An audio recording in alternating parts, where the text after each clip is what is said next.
नमस्कार साथियों, सर्वा क्लासेज में मैं ओपी शर्मा भूगोल व्याख्याता आपका हार्दिक स्वागत करता हूं। कक्षाएं अपनी बहुत महत्वपूर्ण आ रही है। आरपीसी के नए पैटर्न के अकॉर्डिंग आ रही है, आरएसएस भी के नए पैटर्न के अकॉर्डिंग आ रही है। तो सभी साथी जुड़ें और अन्य साथियों को भी जोड़ें और सर्वा क्लासेज को अधिक से अधिक लोगों तक पहुँचाएँ।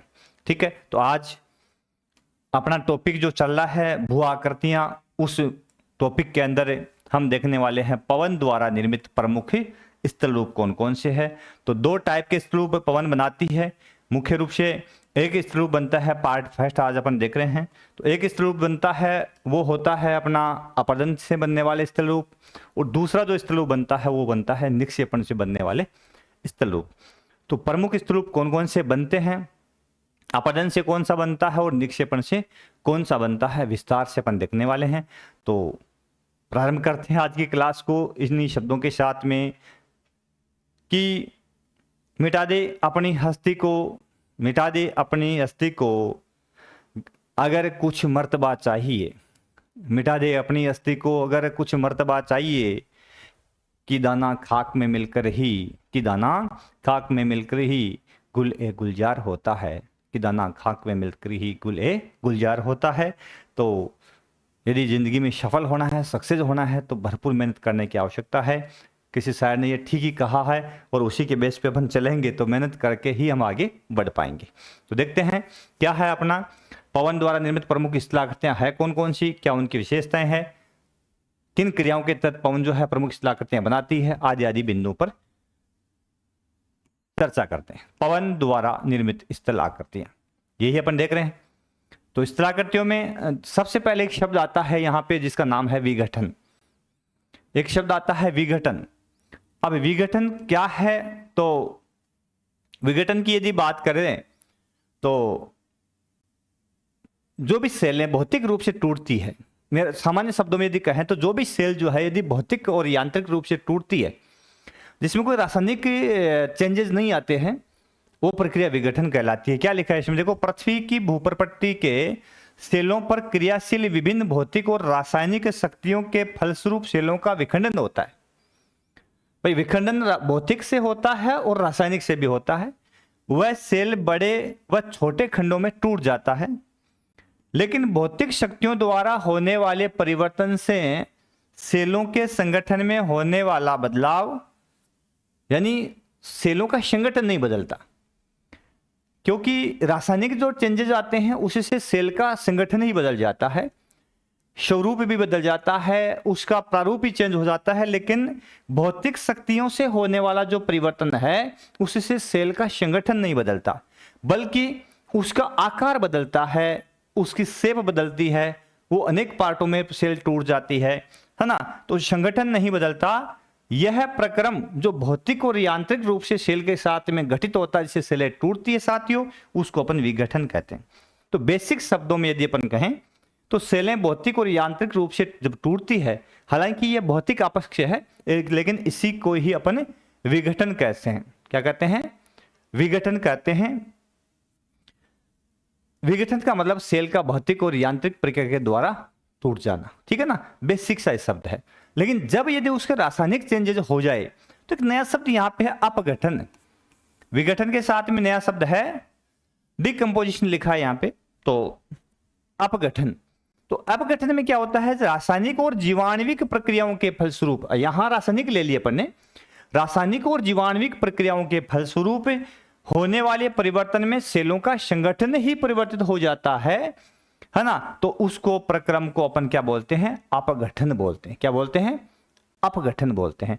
जैसे कि H2O कार्बन युक्त जल प्लस CO2, कार्बन युक्त जल जो है जब चूने के साथ में क्रिया करता है ना, तो एक नया विलय बनता है, नई अभिक्रिया हो जाती है, नया पदार्थ वो तैयार हो जाता है।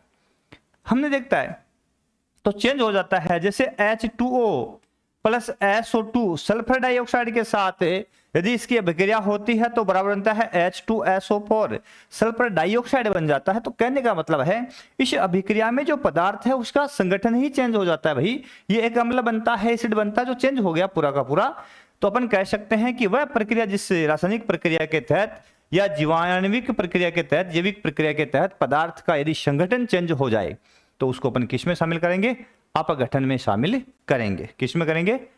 अपघटन में शामिल करेंगे। ठीक है। उसके बाद में अगला बिंदु आता है साथियों इसमें कि पवन द्वारा अपर्दन जो है उसमें कौन कौन सी प्रक्रियाएं आती है। अपन नदी द्वारा अपर्दन के तहत वो प्रक्रियाएं पढ़ी थी अपन। तो वाइंड जो इरोजन है उसके अंदर कौन कौन सी प्रक्रियाएं मुख्य रूप से देखने को मिलती है, तो देखते हैं। एक कॉल अटेंड करता हूं साथी का। अगला है पवन द्वारा अपर्दन प्रमुख कौन कौन से होते हैं। तो पहला जो बिंदु आता है पवन का जो कार्य आता है, अपन कह सकते हैं किस रूप में पवन जो है काम करती है। तो पहला कार्य उसका है अपवाहन।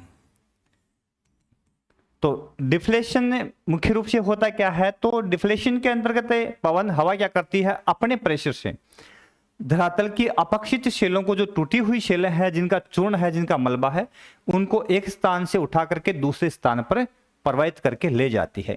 जब हवा तेज प्रवाह के साथ में अत्यधिक मात्रा में बालू के कणों को उड़ा करके एक स्थान से दूसरे स्थान पर प्रवाहित करके ले जाती है, इस प्रक्रम को अपवाहन कहा जाता है। समझिए।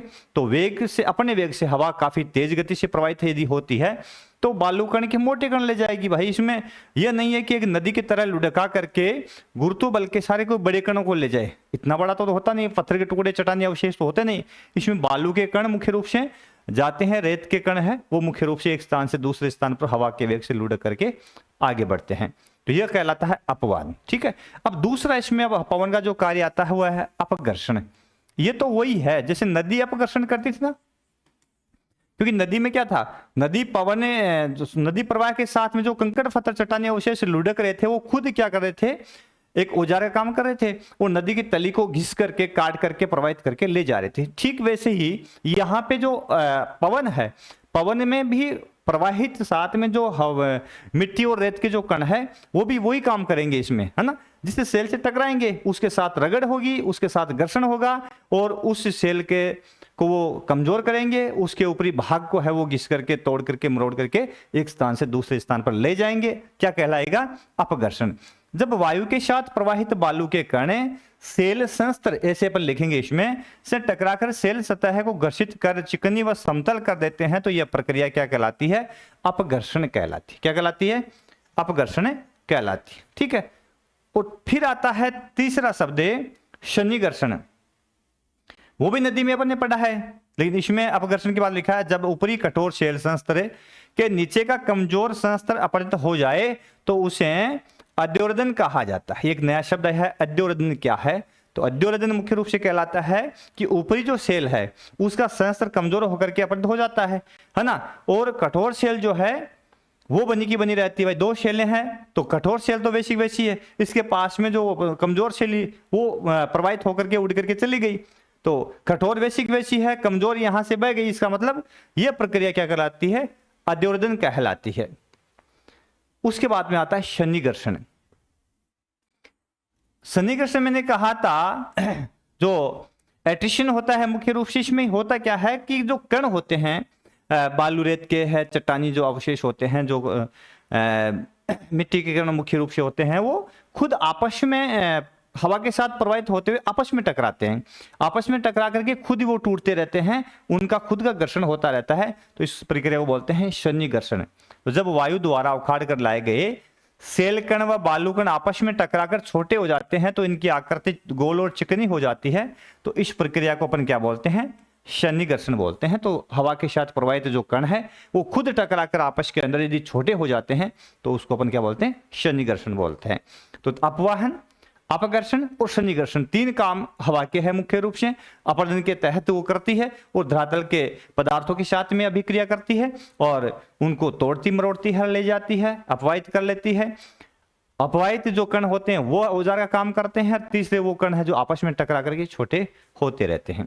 उसके बाद में है वायु अपरदन निम्न कारकों द्वारा प्रभावित होती है। अब कुछ कारक है जिसके कारण वायु अपरदन प्रभावित होता है, जैसे सेल व धरातल की प्रकृति। प्रकृति का मतलब यदि सेल कैसी है, कमजोर है ना, या पहले से ही अपक्षयित है, सेल पहले से ही अपक्षयित है तो इसका अपरदन कैसा होगा? ज्यादा होगा। सेल कमजोर और पहले से ही अपक्षयित है, ढीली ढाली चट्टाने हैं, तो इसका अपरदन कैसा होगा? ज्यादा होगा। लेकिन सेल यदि कठोर है, सेल यदि खुद कठोर है, पथरीला धरातल है, तो इसका अपरदन कैसा होगा? कम होगा। तो यह तो हमें पता है कि कठोर जो सेल या धरातल की जो प्रकृति है वो डिपेंड करता है कि उसके ऊपर अपरदन कम होगा या ज्यादा, या हवा उस पर काम कर पाएगी या नहीं कर पाएगी।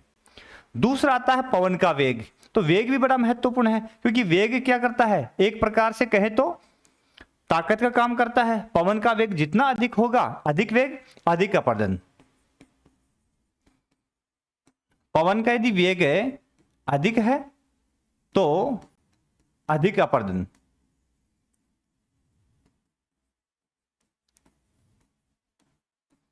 और वेग यदि कम है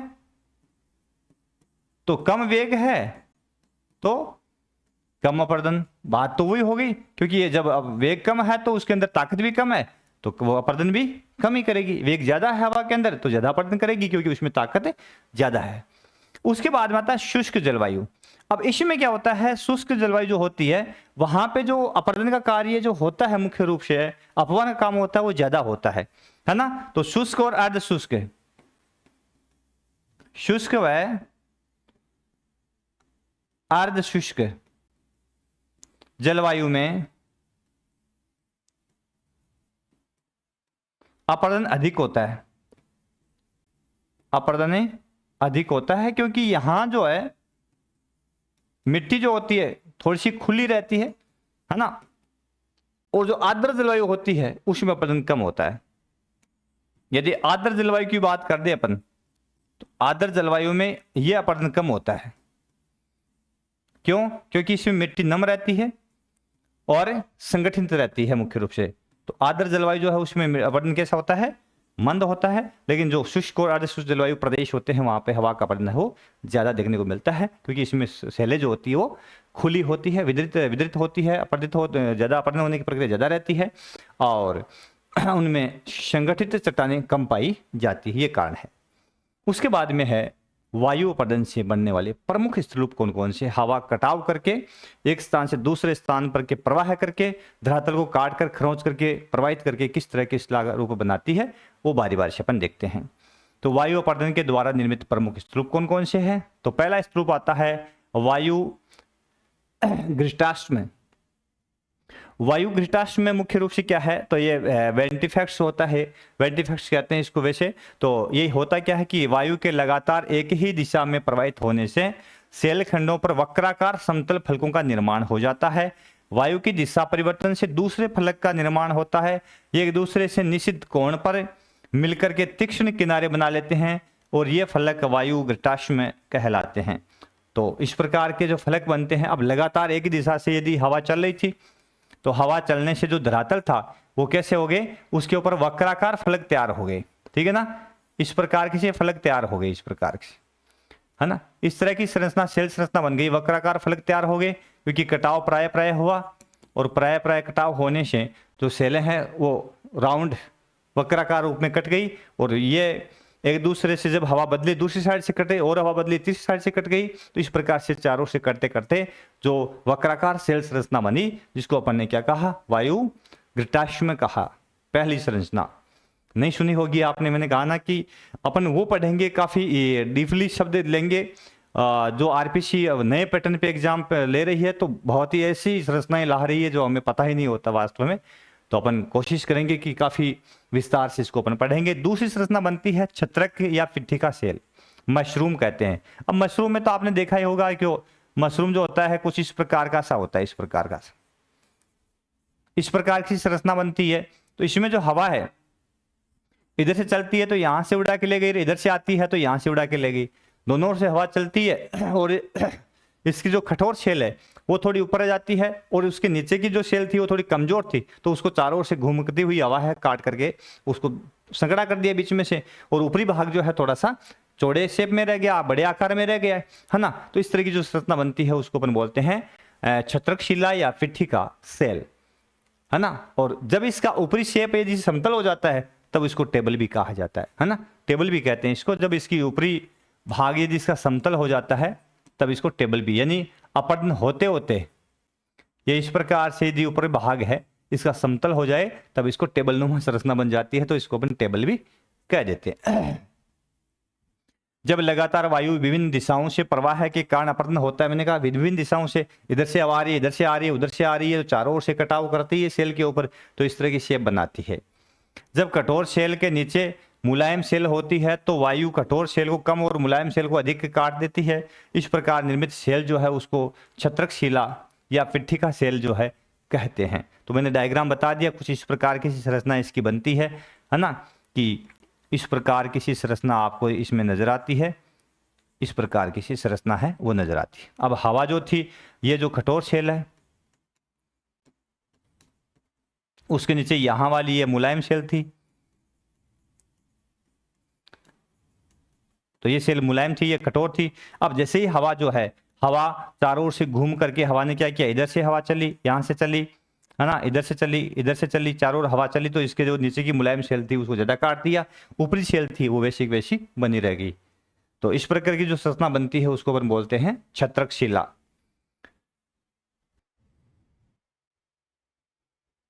तो इस तरह की जो संरचना बनती है उसको मुख्य रूप से अपन क्या बोलते हैं, छत्रकशिला कहते हैं। तो ये शिला कैसे बनी है मैंने आपको बता ही दिया कि मुख्य रूप से धरातल के ऊपर यदि इस तरह की शेप बन जाती है तो ये कठोर सेल तो ऊपर के ऊपर रह जाती है और कमजोर सेल है वो चारों से कट करके लेकिन ये शेप बन जाती है, जिसको अपन क्या बोलते हैं, छत्रकशिला, पिट्ठिका सेल कहते हैं। दूसरी जो शिलाकृति बनती है उसका नाम है यारडांग। यारडांग मुख्य रूप से क्या है, तो यारडांग मुख्य रूप से कैसे बनते हैं देखते हैं। अभी जब लगातार वायु प्रवाह है एक ही दिशा में हो रहा हो, यानी एक दिशा में वायु प्रवाह हो रहा, तो कंटिन्यू एक दिशा में हो रहा, तो कठोर व मुलायम सेल संस्तर प्रवाहित वायु के समानांतर हो तो वायु अपघर्षण से कठोर सेल कम और मुलायम सेल को अधिक काट देती है। धरातल में पतले खांचे बन जाते हैं। ऐसी भूमि जो खांचों वाली हो जाती है, पतले पतले खांचे बन जाते हैं उसके अंदर, तो उसको अपन मुख्य रूप से किस नाम से जानते हैं, यारडांग के नाम से जानते हैं। तो इसकी शेप मुख्य रूप से किस प्रकार की बनती है, यारडांग होते कैसे है, अभी मैं आपको बताता हूं डायग्राम के माध्यम से। तो अगली संरचना बनती है कौन सी, यारडांग। ठीक है, तो मैंने जब तक डायग्राम बनाया तब तक अगर टाइम वेस्ट नहीं हो, वीडियो ज़्यादा लंबा नहीं जाए, तो मैंने कोशिश की है। तो इस तरह की जो शेप बन जाती है, अब ऐसा होता क्यों है, तो बार बार जो हवा का प्रवाह होता है, तो एक ही दिशा से हवा का जब प्रवाह होता है, तेज प्रवाह होता है, उस प्रवाह के कारण होता क्या है कि इसके बीच की जो मिट्टी है ना, बीच बीच की मिट्टी है वो कट करके बह जाती है और एक खाली जगह हो जाते हैं, बीच में एक खांचे से बन जाते हैं। अब ये जो सेल इसमें है ये कठोर सेल है, तो कठोर सेल है वो तो थोड़ी सी ऊपर रह जाती है, ऊपर उठी हुई है ना, ये जहां कहीं भी नजर आ रही है कठोर सेल है साइड जो ऊपर उठी हुई रह गई है ना। और जो मुलायम सेल थी वो मुलायम सेल यहां से आउट हो गई, जैसे यहां मुलायम सेल थी ये वाला भाग, तो मुलायम सेल थी वो तो कैसी हो गई, कट गई है ना। और जो कठोर सी सेल थी साथियों वो थोड़ी सी ऊपर उभरी हुई रह गई। इस प्रकार की जो सेल बनने से आने से पार पार हवा के अपरदन से इस तरह की जब शिलाकृति किसी धरातल में बन जाती है, जिसको अपन किस नाम से पुकारते हैं, यारडांग के नाम से पुकारते हैं। उसके बाद में अगला आता है, चौथी आकृति बनती है द्वीपावगिरी, इंसेलबर्ग। अब नदी द्वारा अपरित स्लूप जो थे उसमें हमने जो इंसेलबर्ग किसी जो सेम आकृति जो देखी थी उसके अंदर भी अपने पढ़ा था विस्तार से कि एक पेनिप्लेन बन जाता है, प्राय अपरदन से बाढ़ का पानी फैल जाता है, ऊपरी जो मिट्टी है उसमें जो कठोर सेलें कट करके बह जाती है तो पूरा पेनिप्लेन हो जाता है, लेकिन बीच बीच में कुछ कठोर सेलें ऊपर उठी हुई रह जाती है, जिसको अपने मोनार्ड नोक कहा था, आपको याद हो तो। ठीक वैसे ही यहाँ जो मरुस्थलीय प्रदेश के अंदर जो कठोर सेलें ऊपर उठी हुई रह जाती है और पूरा प्रदेश जो है वो पेनिप्लेन या पदस्थली बन जाता है, समतल हो जाता है, तब जाकर के जो कठोर सेलें ऊपरी उठी हुई रह गई उसको अपन क्या बोलते हैं, द्वीपावगिरी या इंसेलबर्ग कहते हैं। तो आपको हिंदी का वर्ड याद हो साथ साथ में कि द्वीपावगिरी कहा जाता है इसको, या इंसेलबर्ग तो इजीली थोड़ा सा याद है कि बार बार हम उसको रिपीट करते हैं, लेकिन ये द्वीपावगिरी जो शब्द है ना ये आपको याद होना जरूरी है। तो जब शुष्क व अर्धशुष्क जलवायु भागों में जहां ग्रेनाइट सेलें पाई जाती है, अब कठोर सेल तो ग्रेनाइट मिलती है शुष्क व अर्धशुष्क भागों में, तो वो ग्रेनाइट सेलें वो नहीं करती हवा से, और जो सामान्य जो औषधि सेलें होती है वो कट करके बह जाती है। तो लगातार वायु अपरदन से समतल भाग पूरा का पूरा प्रदेश समतल हो जाता है हवा के कटाव से, परंतु बीच बीच में ग्रेनाइट शेल के टीले द्वीप सदृश दिखाई देते हैं। ऐसे जो द्वीप दिखाई दे रहे हैं उनको द्वीपावगिरी या इंसेलबर्ग कहा जाता है। तो इसकी शेप कुछ इस प्रकार से बनती है कि ये एक, मान लिया एक धरातल है अपने पास में, और इस धरातल के अंदर अपन देखते हैं कि जो बीच बीच में किस तरह की जो स्थलाकृति है वो उभर कर रह जाती है। यह एक धरातल है और उसके अंदर बीच बीच में किस तरह से अपन देखें कि इंसेलबर्ग बीच में छुटे हुए रह जाते हैं। तो इसमें चारों ओर से अपरदन हुआ, लेकिन यहाँ अपन ने देखा कि इस तरह की सी शेप जो है ऊपर उठी हुई रह गई। ये नुकीली पहाड़ियाँ सी आपको, ये स्थल है बीच बीच में, जो स्थल है आपको बीच बीच में चारों ओर से कट गया, लेकिन ये बीच बीच में स्थल बहा गया, वो ऊपर उभरे हुए रह गए, है ना। तो बीच बीच में इस तरह की जो शेप बच जाती है और जो उभरी हुई रह जाती है, तो उसको अपन किस नाम से पुकारते हैं? इंसेलबर्ग के नाम से पुकारते हैं। ये आपको नजर आ ही रही है, बीच बीच में ऊपर उठी हुई आकृतियां। पूरा का पूरा प्रदेश है वो क्या किस में कन्वर्ट हो गया साथियों? पेनीप्लेन के अंदर। तो ये जो भाग था पूरा पूरा कैसा हो गया? समतल मैदान, समतल मैदान बन गया, क्योंकि ये मुलायम था। लेकिन बीच में ये इंसेलबर्ग है, ये बीच में कठोर शिले रह गई, इसलिए इनका अपरदन नहीं हो पाया हवा के द्वारा, तो ये बीच में कठोर शिले खड़ी की खड़ी रह गई। इस तरह की शेप यदि जहां कहीं भी आपको नजर आती है, उसको अपन बोलते हैं इंसेलबर्ग। क्या बोलते हैं? इंसेलबर्ग। ठीक है। उसके बाद में आता है अपवाहन गर्त। सिंपल सा, ये कोई ज्यादा हार्ड नहीं है। अपवाहन गर्त, अपवाहन गर्त, जो हवा चलती है, तो हवा चलते तो हमें पता है वो टकराव करती है, अपवाहन करती है, कटाव से मुख्य रूप से अपघर्षण धरातल का करती है, और अपघर्षण से धरातल जो है उसकी मिट्टी को काट करके ले जाती है, तो एक गड्ढा बन जाता है, वही अपवाहन गर्त कहलाता है। एक ही दिशा में लगातार हवायु प्रवाह से चट्टानों के असंगठित पदार्थों का अपवाहन होता है, जिनसे उथले गर्त बनते हैं। उथले गर्त लिखा है, गहरे गर्त नहीं लिखा। उथले गर्त बनते हैं, जिनको अपन क्या बोलते हैं? अपवाहन गर्त बोलते हैं। क्या बोलते हैं? अपवाहन गर्त के नाम से पुकारते हैं। तो ऐसी स्थलाकृति मुख्य रूप से क्या कहलाती है? अपवाहन गर्त। यहां थोड़ा सा मिस प्रिंट हुआ है, तो इसको अपन वात गर्त से कर लेते हैं, अपवाहन गर्त। क्या बना? अपवाहन गर्त बन गया। अब देखो बना कैसे? हवा चल रही थी, ये एक धरातल है अपने पास में, और इसी धरातल के अंदर अपने देखा कि हवा चल रही थी, और हवा चलने से इस भाग के अंदर मुख्य रूप से ये कोई भी जो भी धरातल अपने पास में है, तो इस धरातल के अंदर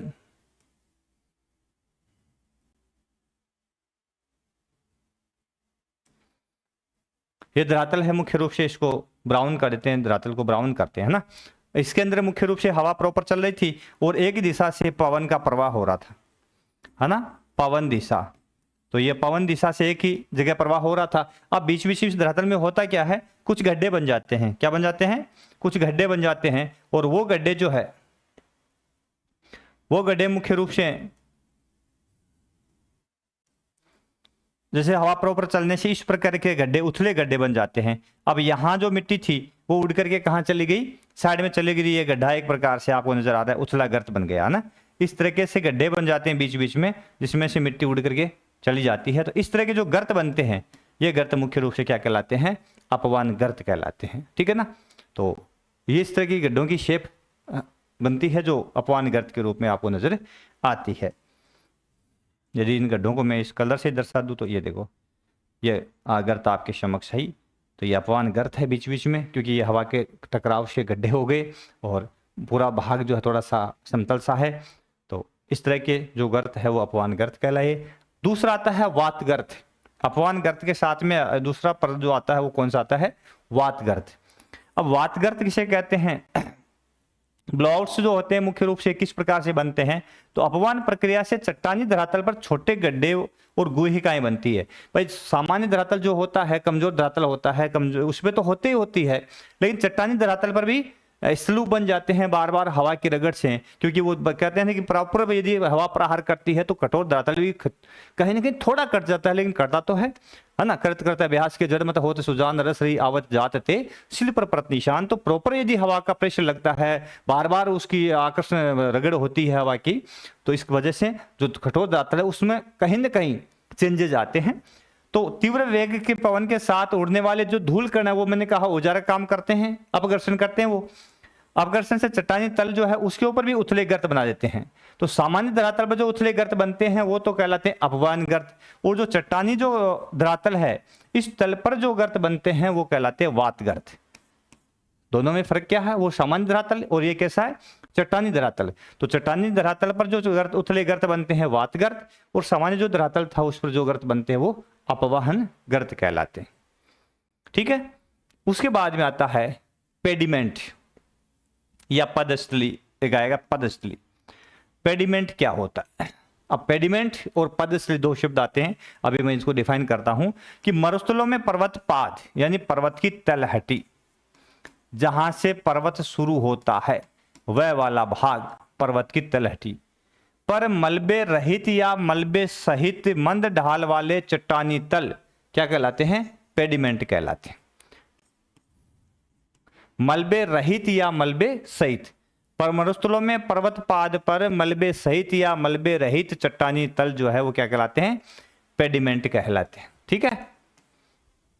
पेडिमेंट का निर्माण पर्वतीय अग्रभाग के अपरदन के मुख्यतः सरिता के क्षैतिज अपरदन और चादर अपरदन के दोनों के संयुक्त प्रभाव से होता है। देखो पहाड़ी स्थलों में बरसात होती है, थोड़ी होती है लेकिन मूसलाधार होती है, और मूसलाधार बरसात होती है तो अचानक पानी प्रवाह होता है, तो इससे चादर अपरदन होता है। कैसा होता है?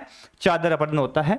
और चादर अपरदन हो चाहे क्षैतिज अपरदन हो, लेकिन चादर अपरदन काफी ज्यादा होता है। सीट इरोजन कह सकते हैं, उसके द्वारा जो सेल की चट्टान जो है, पहाड़ी जो ढाल है उसका जो काफी दूर का भाग बह करके चला जाता है ना। और जब वो भाग बह करके चला जाता है तो पहाड़ों की तलहटी में अपरदन से, मान लिया कि इस भाग में मैं यहाँ एक संरचना बनाता हूं कि ये पहाड़ है। अब इस पहाड़ी के भाग के अंदर मुख्य रूप से ये पहाड़ी क्षेत्र है।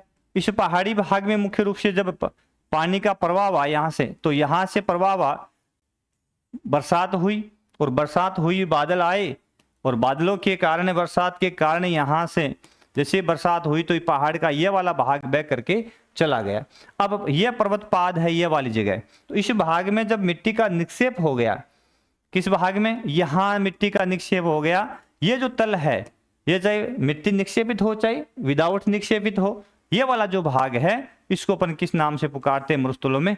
पेडिमेंट के नाम से पुकारते हैं। तो क्या लिखा है? मरुस्थल पर्वत पाद पर मलबे सहित मलबे रहित मंद ढाल, ये वाला ढाल जो बना है ना, वो शरीता के चादर अपरदन से हो सकता है, क्षैतिज अपरदन से हो सकता है।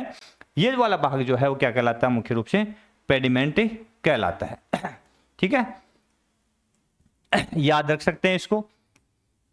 और यह धरातल आपके समक्ष है ही, इसको मैंने इस कलर से कलर कर दूं। अब ये बीच में आपको पहाड़ियां नजर आ ही रही है, पहाड़ियों को ब्राउन कर दूं क्योंकि पहाड़ियां ब्राउन होती है, डार्क ब्राउन। ये दो पहाड़ियां हैं, ये बादल नीला है, यहाँ से बरसात हो ही रही है, और इस बरसात के तहत इसका जो ये भाग, ये वाला जो भाग आपको नजर आ रहा है ये पेडिमेंट या कहलाता है।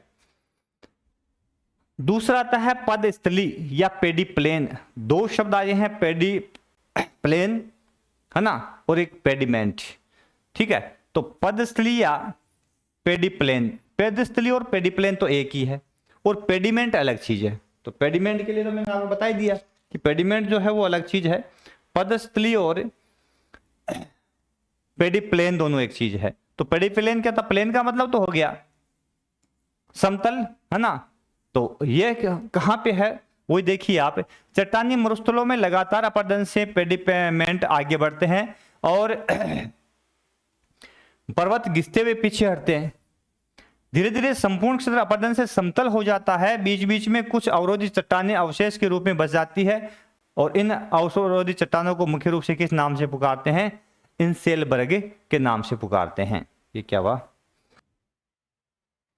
तो अब अभी इंसेलबर्ग तो अपने अभी देखा ही था। तो लगातार अपरदन से, लगातार मरुस्थलीय चट्टानी जो धरातल होते हैं, मरुस्थलीय प्रदेश में जो चट्टानी मरुस्थल होते हैं उनमें लगातार हवा के अपरदन से, है ना, या सरिता अपरदन से मुख्य रूप से उस भाग के अंदर जो है कटाव होता है। कटाव होता है तो अपन देखते हैं कि जो पहाड़ी क्षेत्र होते हैं वो पीछे हटते हैं, है ना। जैसे मान लिया कि ये पहाड़ है, ठीक है, और इस पहाड़ की अपन बात करते हैं कि इस पहाड़ के ऊपर लगातार यदि अपर्ण होगा तो ये पहाड़ क्या होगा, पीछे हटेगा। पीछे हटने का मतलब क्या हुआ, पीछे हटने का मतलब क्या हुआ,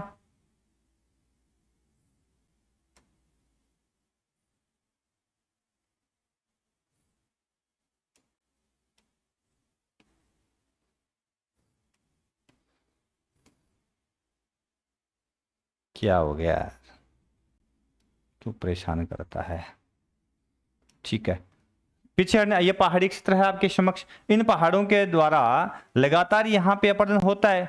मान लिया यहाँ पे बरसात हो रही है, ये बादल है और यहाँ से पानी आ रहा है, पानी से अपरदन होता है। तो अपरदन होते होते क्या है, पहाड़ पीछे हटता है, क्योंकि पहले पहाड़ इतना था, अब पहाड़ यहाँ वाला कट करके बह गया, ये तो प्रवाहित हो गया।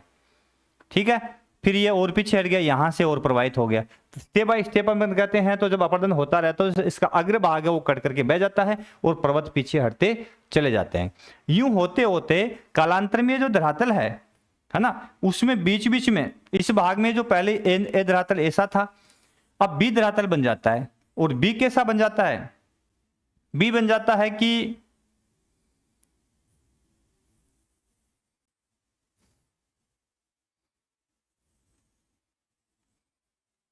उसमें बीच बीच में इंसेलबर्ग छूट जाते हैं।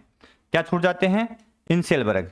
तो ये बी धरातल अपने पास में है। अब इसमें क्या हुआ, बीच बीच में ये पहाड़ी क्षेत्र उसके अवशिष्ट रह गए। क्या रह गए, ये अवशिष्ट रह गए बीच बीच में। ठीक है, मैंने अभी कहा था। अब ये अवशिष्ट मुख्य रूप से तीक्ष्ण नुमा पहाड़ी कटक में जगह जगह बीच बीच में छूट गए, बाकी पूरा धरातल जो था वो समतल हो गया, पेनीप्लेन हो गया। ठीक है, अब ये जो धरातल के बीच में अवशिष्ट है, ये पहाड़ियां बन गई जगह जगह, आपको नजर आ रही है ना। तो इसको, हालांकि ये कलर तो अपने कर दिया, इसको इस कलर में कर देता हूं मैं। ये बीच बीच में पहाड़ियां, तो ये तो मैंने अभी बताया था आपको कि ये संरचना क्या कहलाती है, इंसेलबर्ग कहलाती है। ठीक है, अब ये इंसेलबर्ग है। अब लेकिन इंसेलबर्ग बीच बीच में है, पूरा प्रदेश जो था वो ए संरचना में इस रूप में था, लेकिन लगातार हवा के अपरदन से, लगातार हवा के साथ जो सरिता जो नदी है उसके अपरदन से, चट्टानी मरुस्थलों के अंदर नदी के अपरदन से ये पूरा पूरा मैदान जो है वो प्लेन एक अलग स्थलाकृति में बन गया। तो जो 20 स्थलाकृति यहाँ पे बनी है जिसमें बीच बीच में इंसेलबर्ग है, यह भाग मुख्य रूप से क्या कहलाती है, पदस्थली कहलाती है। पदस्थली या पेडी प्लेन कहलाता है, पदस्थली या पेडी प्लेन कहलाता है, समझ गए। अब ये पहले ऐसा था, फिर अपरदन से ऐसा हो गया। तो यहां अपरदन का कारक काम करे थे तो पहाड़ों काट करके इस रूप में कर दिया, तब ये क्या कहलाया, पेडी प्लेन, है ना, या पदस्थली। ठीक है, अब आता है अगला, ये आगे लिखा ही है कि इस प्रकार मरुस्थलों के एक उच्च धरातल आकृति विहीन मैदान में प्रयुक्त हो जाता है, जिसको पेडी प्लेन या पदस्थली कहा जाता है। आकृति अपन देख ही ली कैसी बनी थी, है ना। उसके बाद में आता है पलाया झीलें। पलाया झीलें कैसे बनती हैं, तो पलाया झीलें मुख्य रूप से कैसी बनती है, क्या होती है पलाया झीलें। तो मरुस्थलीय भागों में पर्वतों और पहाड़ियों से घिरे बेसिनों में अपवा है, मुख्यतः बेसिन के मध्य में होता है। बेसिन के किनारों से लगातार ले गए अवसाद के जमाव कारण बेसिन के मध्य भाग में समतल मैदान बन जाते हैं। पर्याप्त जल उपलब्ध होने पर मैदान उथले जल क्षेत्र में बदल जाते हैं, और ये उथले जल क्षेत्र मुख्य रूप से क्या कहलाते हैं, पलाया कहलाते हैं। अब इसको अपन कैसे समझेंगे, इसको समझेंगे एक डायग्राम के माध्यम से। ये लेते हैं अपन एक मरुस्थलीय प्रदेश,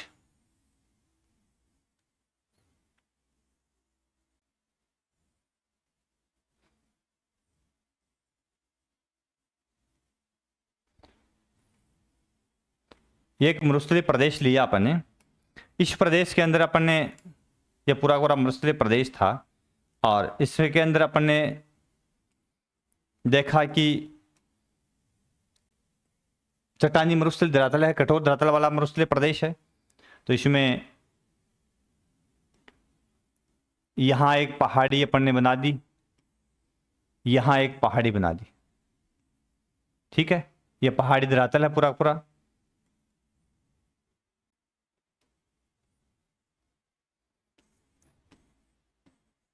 ये पहाड़ियां बना दी, और ये पूरा पूरा चट्टानी धरातल आपके समक्ष नजर आ ही रहा है। अब इस भाग के अंदर जब थोड़ी बरसात होती है, यानी यहां जब बादल आते हैं, बरसात होती है,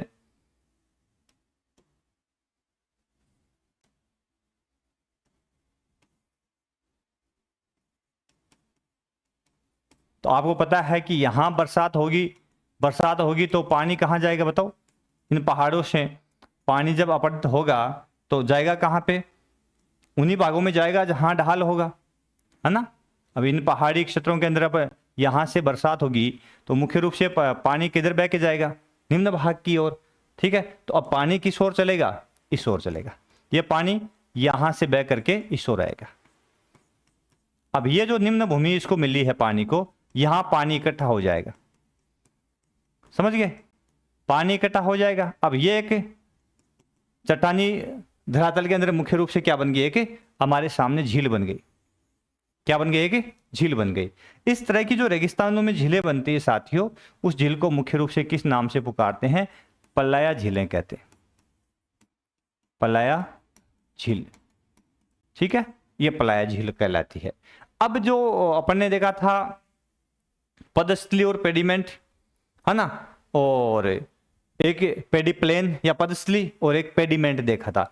अब ये नदियां यहां से पानी बह के आया तो इसके साथ में जो भी कंकड़ पत्थर आए थे उसका निक्षेप ही कहां हुआ? यहां हो गया, इस ढाल के सारे। तो कंकड़ पत्थर निक्षेप रहित या सहित ये वाला जो भाग है ना, ये मुख्य रूप से क्या कहलाता है? पेडिमेंट कहलाता है।